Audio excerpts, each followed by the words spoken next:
আসসালামু আলাইকুম, welcome to my channel yummy food fusion.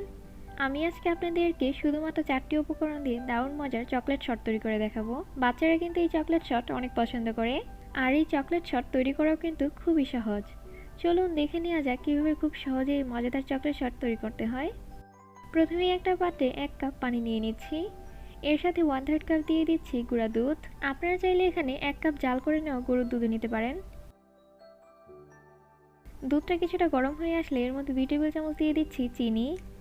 অনবরত নেড়ে মিডিয়াম আঁচে জাল করে এখন এই দুধটা ঘন করে নিতে হবে।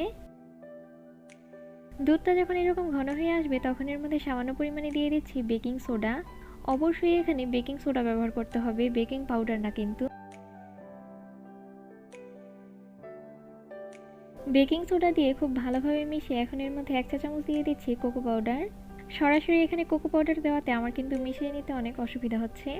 আপনারা প্রথমে অন্য একটা বাটিতে কোকো পাউডার দুধের সাথে মিশিয়ে এরপর এখানে ব্যবহার করতে পারেন, এতে করে আপনাদের অনেক সুবিধা হবে। এখন অনবরত জাল করে এই মিশ্রণটাকে ঘন করে নিতে হবে। মিশ্রণটা যখন একদম ঘন হয়ে পাত্রের গা থেকে উঠে উঠে আসবে তখন চুলা থেকে নামিয়ে নিচ্ছি। এখন এই মিশ্রণ পুরোপুরি ঠান্ডা হয়ে যাওয়া পর্যন্ত অপেক্ষা করছি। ঠান্ডা হওয়ার পর এখন এই মিশ্রণ থেকে চকলেট শট তৈরি করে নেব। চকলেট শটের স্বাদ আরও কিছুটা বাড়ানোর জন্য আমি এর মধ্যে চকলেট চিপস এবং মিল্ক চকলেট গানাশ ব্যবহার করব। আর গানাশটা কিন্তু এইরকম শক্ত টাইপের হতে হবে, গানাশ পাতলা হলে কিন্তু এর মধ্যে দেওয়া যাবে না। হাতের তালুতে প্রথমে কিছুটা বাটার মেখে নিচ্ছি। এখন এর মধ্যে সামান্য পরিমাণে মিশ্রণ নিয়ে এর মধ্যে চকলেট চিপস এবং মিল্ক চকলেট গানাশ দিয়ে দিচ্ছি। চেপে চেপে খুব ভালোভাবে চারদিক আটকিয়ে দিচ্ছি। এখন এটাকে খুব ভালোভাবে গোল করে নিচ্ছি। দেখতেই পারছেন কত সুন্দরভাবে বাচ্চাদের পছন্দের চকলেট শট তৈরি হয়ে গেছে। একই রকমভাবে আমি সবগুলো তৈরি করে নিচ্ছি। আর ফ্রিজে নরমালি রেখে 7 দিনের মতো আপনারা এটাকে সংরক্ষণ করতে পারবেন। আমি আপনাদেরকে দেখিয়ে দিচ্ছি এর ভেতরটা ঠিক কীরকম হয়েছে।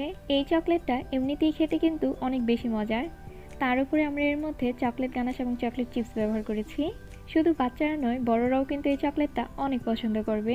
আপনারা চাইলে খুব সহজেই এই চকলেটগুলো তৈরি করে এই চকলেট দিয়ে কেক ডেকোরেশন করতে পারেন।